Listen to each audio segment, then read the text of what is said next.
Hey, what up, family? Appreciate you for clicking on the video. We're back with another one. And this is just a follow-up to the P Diddy situation. I got a video clip that I want to play, and we'll go over it from there.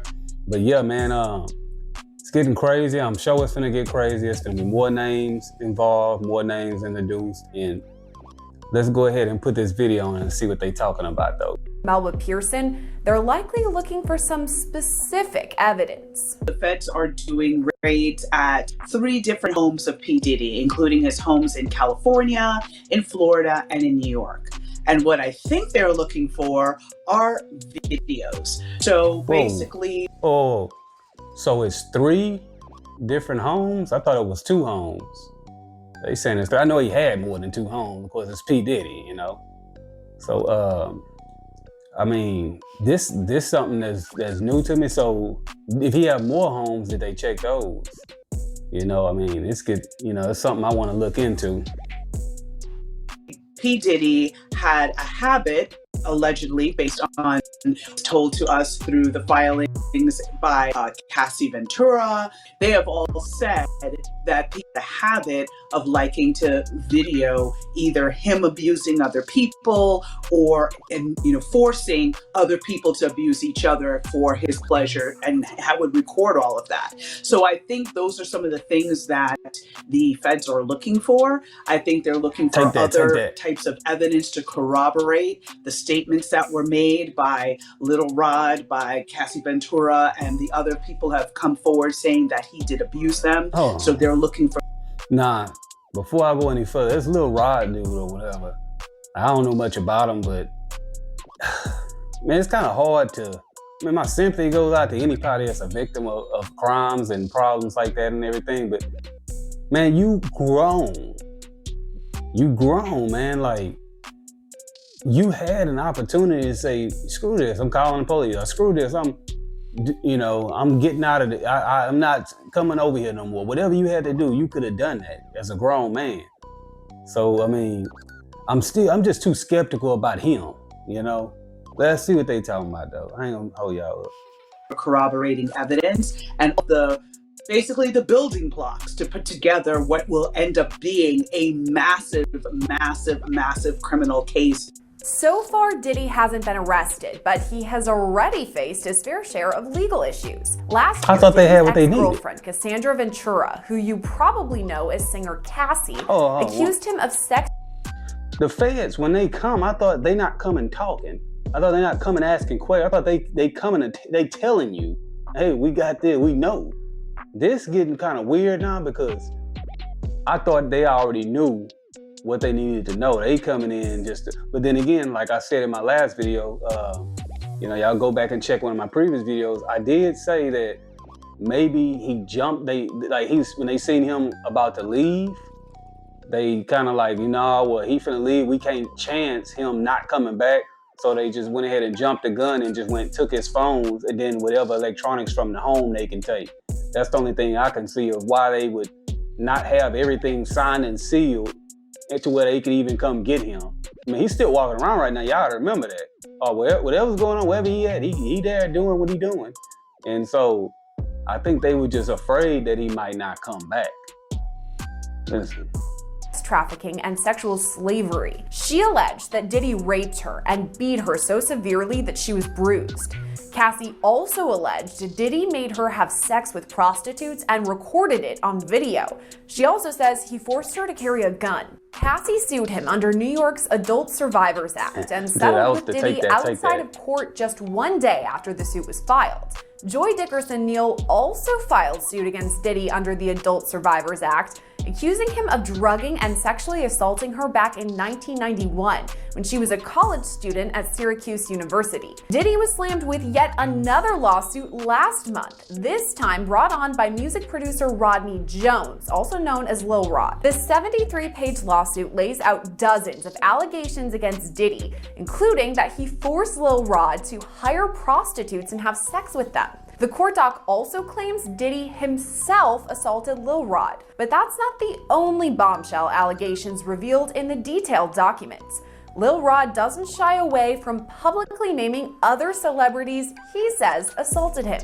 I don't know that Cuba Gooding Jr. is going to escape from that one. Let's start with the allegations against Academy Award-winning actor Cuba Gooding Jr. Lil Rod alleges Diddy was, quote, grooming him to pass him off to his friends. This fear became... So Cuba Gooding Jr., he involved in this too now.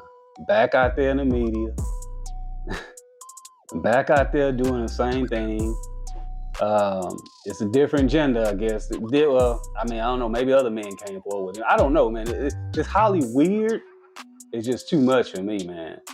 You know, that anything goes. It don't matter. Old, young, male, female, trans, whatever. You know, bi, homo. It don't. None of that matters. It's just like, hey, we get it how we live. Just one big spit fest. Reality when Mr. Combs introduced Mr. Jones to Cuba Gooding Jr. when they were on Mr. Combs' yacht. There's actually photos of their interaction together too, which are laid out in those court documents. In the first pic, you see Diddy and Cuba talking with Diddy's arms on Cuba's. In the next pic, Cuba has his arm around Lil Rod and is smirking. Court docs go on to state, quote, Cuba Gooding Jr. began touching, groping, and fondling Mr. Jones's legs, his inner thighs near his groin, the small of his back near his buttocks, and his shoulders. He rejected his advances, and Mr. Gooding Jr. did not see right there. You know, it wouldn't. Matter of fact, it wouldn't have got that far. Well, oh yeah, and then he look right here in this picture, he did this, and then in this picture, he did this. No, I ain't letting it go that far. You know, I mean, it would have stopped with the first person, with Diddy or whoever the first person was. It's hard to really completely feel sorry for his situation with all these different men. Men hands stay on him. Like, it's hard for me to see that he wasn't indulged in that himself. He wasn't somehow feeling entertained by that. It's hard to feel like that because you got all kinds of men keep their hands on you, man. Like, what if for example, let's say this guy had children and his children went told that, you know, some older person was inappropriate with them. You the person he's supposed to tell. You know, you the person who's supposed to take care of this type of situation happening to people, you know, being that you're a man.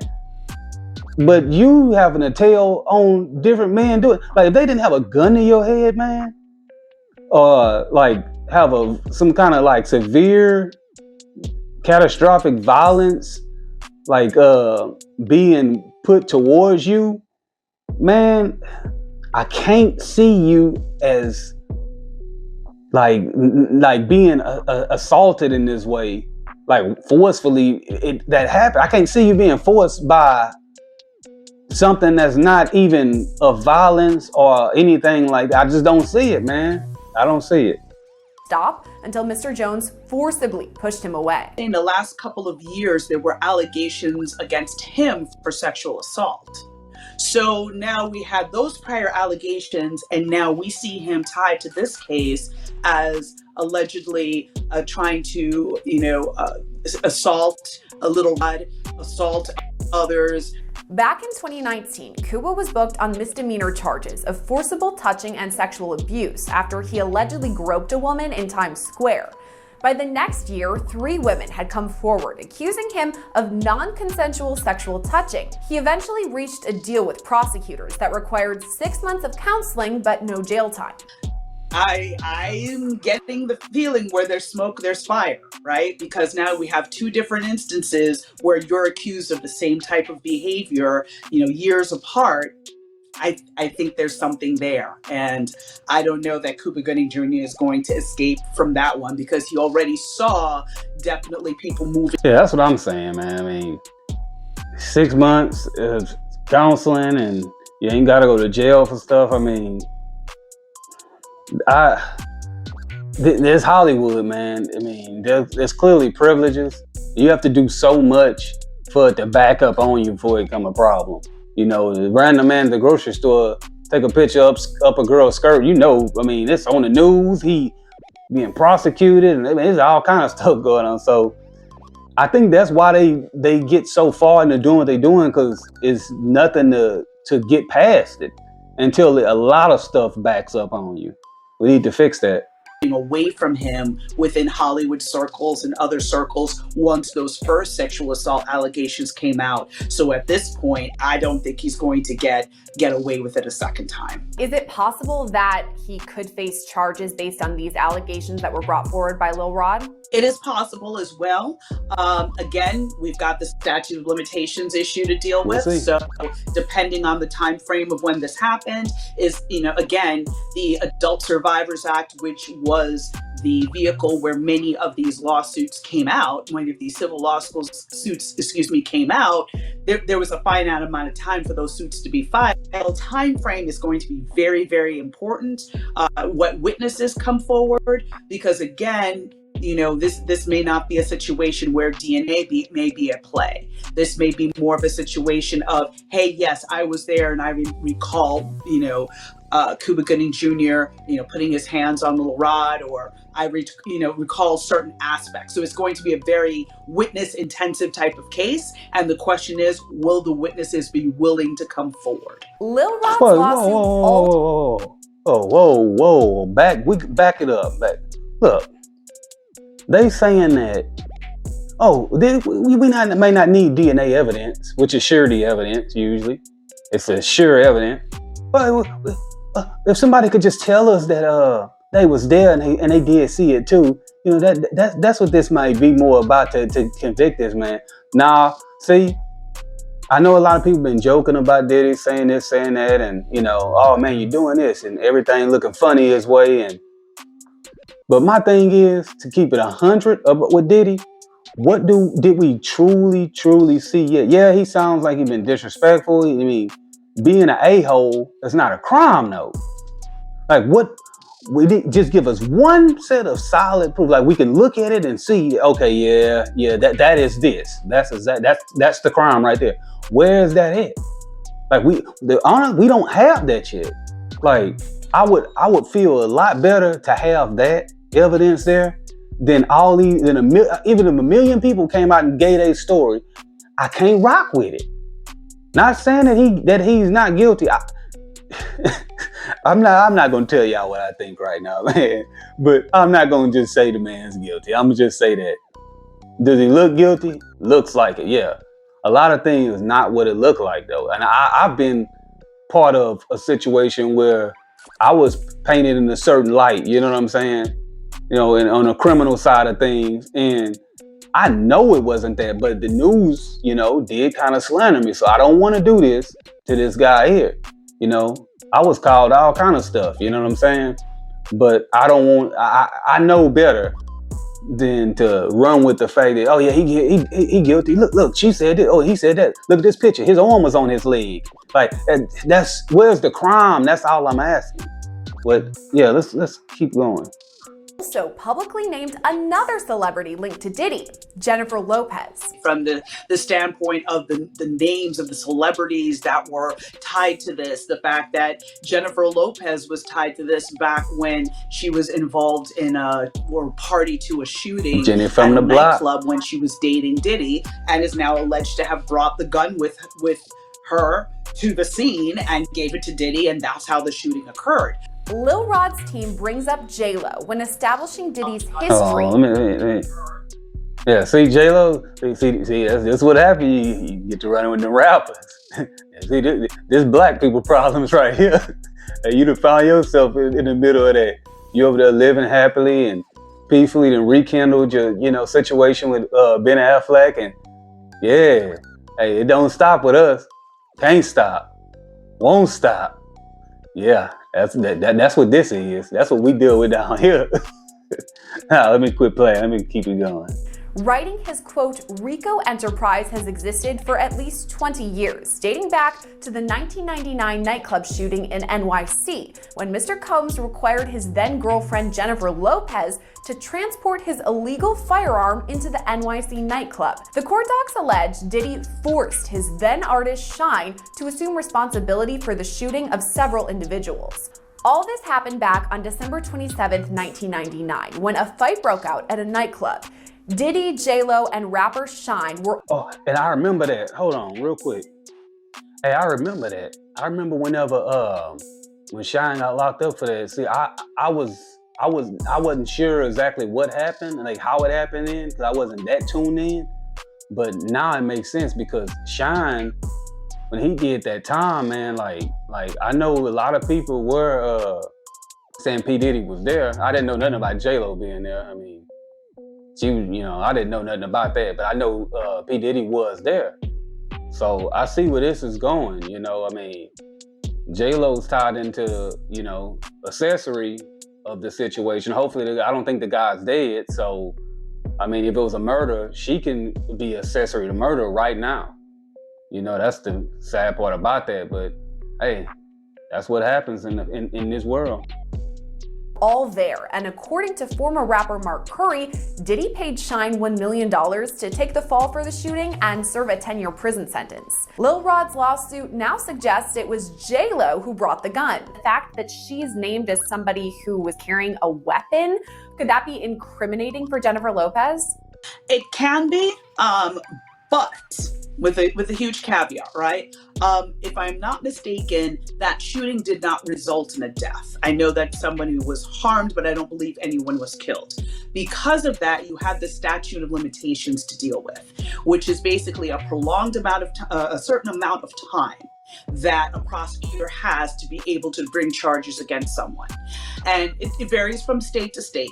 But the one thing is consistent is that there is no statute of limitations on murder. So if P. Diddy had actually killed this person or the person died as a result of their injuries, now J-Lo could be brought into the mix as a co-defendant because of the fact that the person has passed away.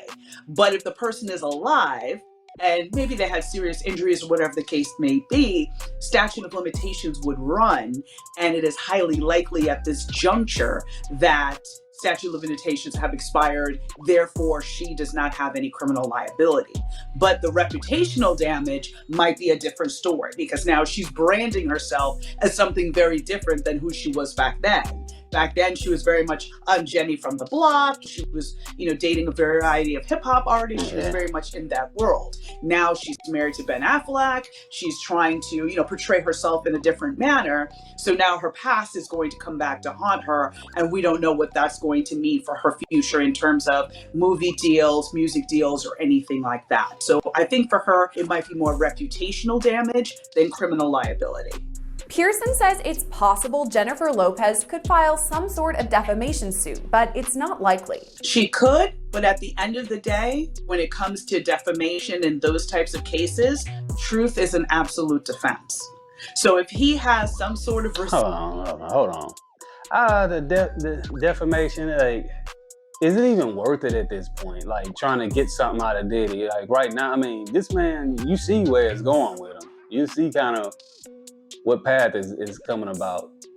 I wouldn't bother him on that note. I wouldn't bother. But hey, that's J-Lo. I mean, she got her right to do whatever she want to do, To basically prove that, hey, I was right there. I saw her the same way in the filings. You saw a number of different screenshots and pictures that he submitted to support the different points that he was making. If he has some pictures to substantiate that she was carrying the gun, it is going to be very hard for her to say in good conscience in a court of law that this wasn't true. He's made this up, and now as a result, I've lost money, I've lost opportunities, and things like that. There's going to be too much evidence out there connecting her to this that is going to be very hard for a jury to come back and say, yeah, he's making all of this up.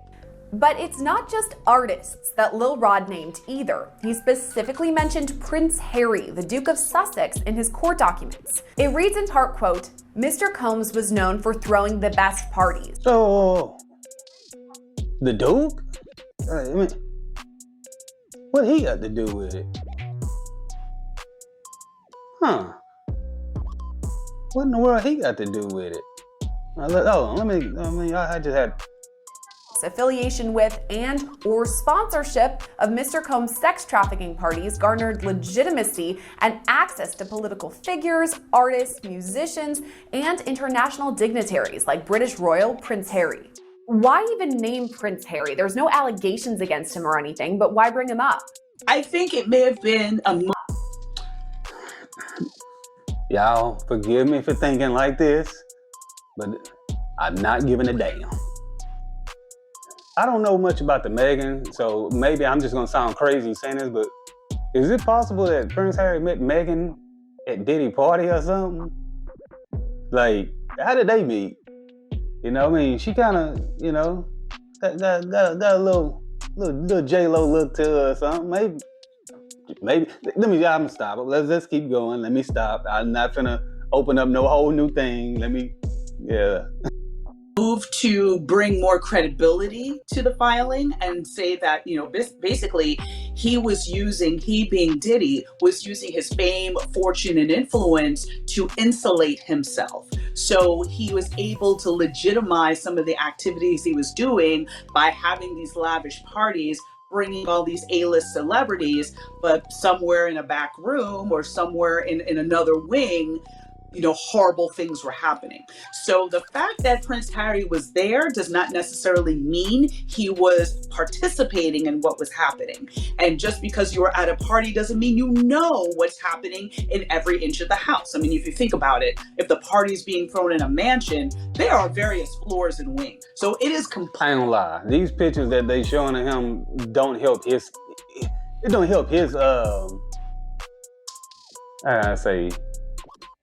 It don't help his campaign, I guess you could say. It don't help his innocence, you know? I mean, but it's not illegal to get drunk up. And you clearly see drunk. Look how flush he is, you know?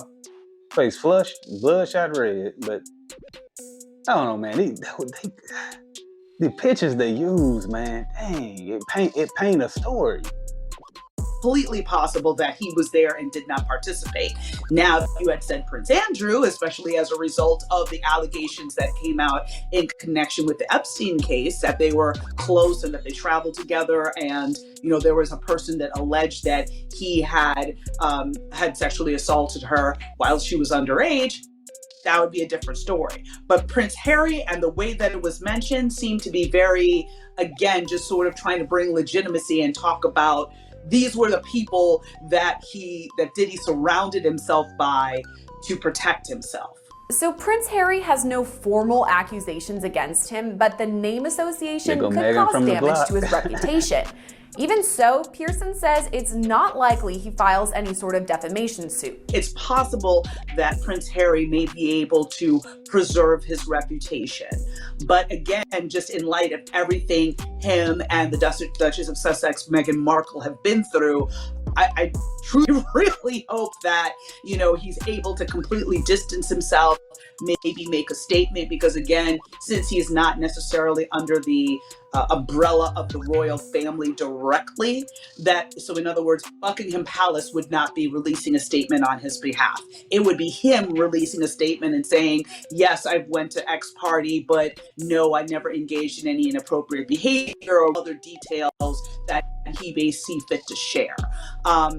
So that's going to be, you know, we're going to have to wait and see on that one. But again, since it was such a minuscule mention in the greater context of this filing, he may be okay. Pearson compares Prince Harry's association with that of President Bill Clinton, who'd been seen with Jeffrey Epstein before his arrest. And there didn't seem to be much said around him actually engaging in activities, more that he was present at the parties. So I don't recall seeing a lot of fallout on. Hold on. You didn't pull Bill Clinton up, and then now you comparing the Harry guy, the Duke, whatever. I mean, you comparing this dude to Bill Clinton's situation with Epstein. That's not good. You see how like a story's already being paid. Like the last thing you want to do is compare anybody to Bill Clinton. But when you say Bill Clinton, now Lewinsky pops up in your head. And we know what Lewinsky, that name has been turned into something kind of on the explicit side, on the cool. And then you be like, oh yeah, man, you got that Lewinsky. Like, then you got the cigar situation, the dress. Like, I didn't see Harry dealing with all of that. Like, I wouldn't have compared him. That was kind of, the news, boy. Part of President Clinton from that association. Speaking of Epstein, Lil Rod's court docs draw a parallel between Diddy's alleged crimes and Jeffrey Epstein's. Epstein died by suicide back in 2019 when he faced numerous charges of sexual assault over the course of multiple years. His longtime companion, Ghislaine Maxwell, was charged and found guilty of sex trafficking in relation to her time with Epstein. She's currently serving out a lengthy prison sentence. Lil Rod compares Diddy's chief of staff, Christina Cahoon, to Ghislaine Maxwell, saying she ordered sex workers and prostitutes for Mr. Combs and ordered and distributed ecstasy, cocaine, GHB, ketamine, marijuana, and mushrooms to Mr. Combs and his celebrity guests who were present on his rented yacht and in his homes in LA, NYC, and Miami. Under these cases, when you have these high profile. Oh, okay, yeah. So this, you got all kind of dope involved now, So, in reality, that's a crime in itself. How many people were under the influence against their will? Now that comes into effect, and man, this is dark. Diddy has some dark stuff, and now I see why he was pacing at that airport. He looked concerned. I ain't gonna sit here. I know what concern look like. I came up in the hood, man. I know what being concerned. It has concerns every day, and I know what concerns look like. And that tape was, a concerning look. Profile people that have been using people over years. These cases happen without a handler. R. Kelly had a handler. Epstein had a handler. Weinstein had a handler. Everybody has, in those scenarios of those powerful people, powerful men that are abusing other people, they have someone that does their dirty work. And it's usually not only just one person, it's several people who may have different duties. So again, seeing this woman being his handler, being the person to get him drugs, being the person to procure sex workers for him, being the person to basically be on cleanup duty in case of, covering up or silencing people that might want to come forward, that's not unusual. And she is also going to bear the brunt of criminal liability, just like Ghislaine Maxwell did, and basically had to take the entire brunt of the criminal justice system alone because of the fact that, Epstein committed suicide and was not able to be held accountable. According to Pearson, Diddy and many of his associates will likely face federal charges, but it's not totally clear when. And what do you think a timetable would look like for all of that? I know that there's a lot of evidence to gather over many years, but is it possible that a federal indictment could be just around the corner? I would hesitate to say just around the corner, because with all of the experience I've had with these office approaches cases, they do not move until they have you fully, they have you dead to rights, basically. So they are going to take their time. They're going to collect all the evidence. They're going to speak to as many witnesses as they can. They're going to follow every single trail, every single lead that they can before they go to an indictment. There can be continuous. The feds came in. When they come in on, I guess you could say the average person, which he not, I thought they come in when just, hey, we got you. Come with us. This hey, can I get your phone real quick? Okay, man. Okay, thank you. We the feds, and we watching you now. I don't know, man. I don't know, man. We gonna see, man. I have a feeling it's gonna turn out bad for Diddy regardless. This is just the beginning, so I think it's gonna be a lot worse than this. We just gotta stay tuned for it. We're gonna finish this video up real quick. There can be other things that can delay the case, but once you file that charging document, the clock starts ticking. So that, when I was a prosecutor, I always advised my detectives, anybody that I was training, that you get all the evidence you can up front, and then you file charges.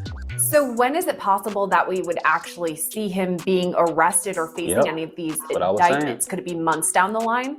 I feel that it would be months down the line. I would not be surprised if it was before the end of this year. Because again, this is going to be a massive investigation involving at least 3 states, much as we saw in the in the Epstein case, where he was bringing underage girls to one of his islands in the Caribbean. And there have been some allegations of things happening on planes, things happening on trips.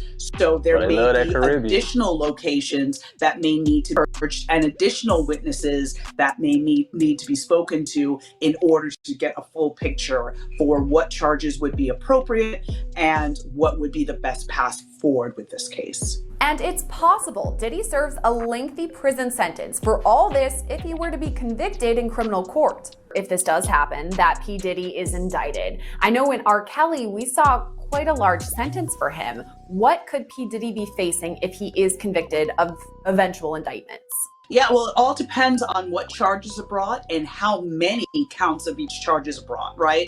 Because for each charge is usually one victim or survivor attached to that charge. So if the U.S. Attorney's Office is able to pull together 15 survivors, right, and they're willing to come forward and testify, you may see 15 counts. So the question will be, if he's convicted, will all those counts run concurrently, meaning at the same time, or would they all be consecutive? And if it's consecutive, he could be looking at life plus, right? If they're run concurrently, again, depending on the universe of what is charged, he's going to be looking at a prison sentence if convicted. There's going to be no way around that. Is there any possibility that he walks away clean from this, that everything is dropped and he faces no charges or any prison time? Not impossible. I mean, anything is possible, but I don't see that happening. Well, that's the worst thing you want to hear when somebody. It's not impossible. But look, okay, I'm lose. I lost. I'm losing. When you say it's not impossible, especially like that, like nah, yeah, it's impossible. To me, it's looking impossible. Nah, just because you said it like that. I see him kind of going the path of R. Kelly, where again, for so many decades, he was able to act with impunity and just, with harming so many, young women. But eventually he had to pay the piper. And eventually he ended up with a prison sentence. So that this juncture, from what's been publicly available, from reading Little Rod's filing, from reading and hearing about the horrible things that Cassie Ventura endured during her nearly a decade relationship with him that started when she was a young woman, I'm not seeing a scenario where he can escape liability, criminal liability. I'm just not seeing it. It's possible, but I'm not seeing it. In a statement, Diddy's attorney... yeah. I don't get it, man. He talking about... It's possible. Like, she's saying she don't see it, but it's possible. Which, I mean, I guess you gotta say anything is possible, because you already sign, seal, and stamp and ship off something, and then you find out that it, wasn't addressed right.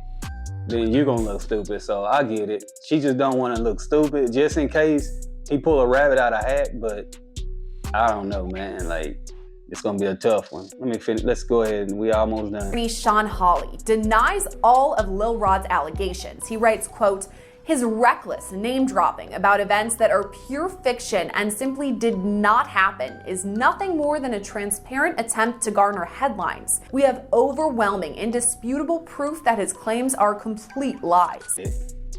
I get it, man. This the thing, man. Whenever you get in these situations with people and they start doing little stuff, just the first time, man, it's understood.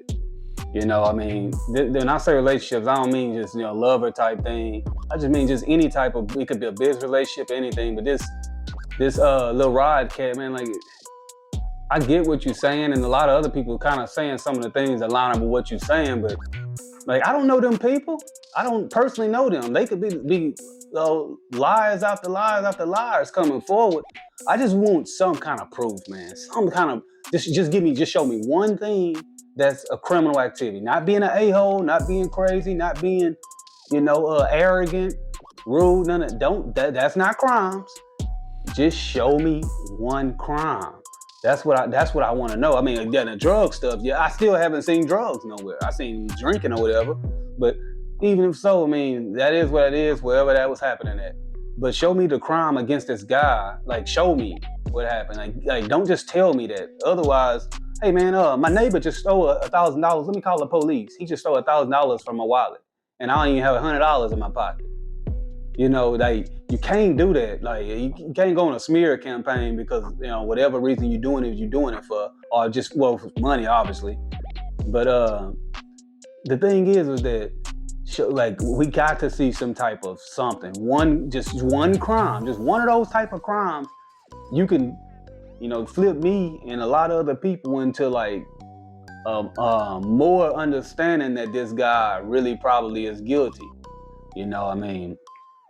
That's all I'm gonna do. I'm not gonna keep this video too long, man. I appreciate y'all for checking out the channel. If you like the content, hit the like button. That helps get us in the algorithm, get more stories out. I don't just cover stuff like that. I cover stories all over, big, small. I'll do them all. Here at Cover Excel, man, we try to make everything big. All the stories we do to get them out to the communities that's all around the country. And also, man, hit the subscribe button so you continue to, get all of my latest content. It'll show up in the feed. And also, hit the like button. I mean, not the like. Hit the notification bell so you can get all of my notifications. Because I do shorts too, like little short videos. I'm gonna start going live. I'm gonna start doing a lot more stuff. This channel's still fairly new, so I'm working on tweaking out a lot of different things. But man, right now I'm not gonna keep y'all too long, man. I appreciate y'all rocking with me, and we're gonna cover all of the latest news that come out. But until next time, salute.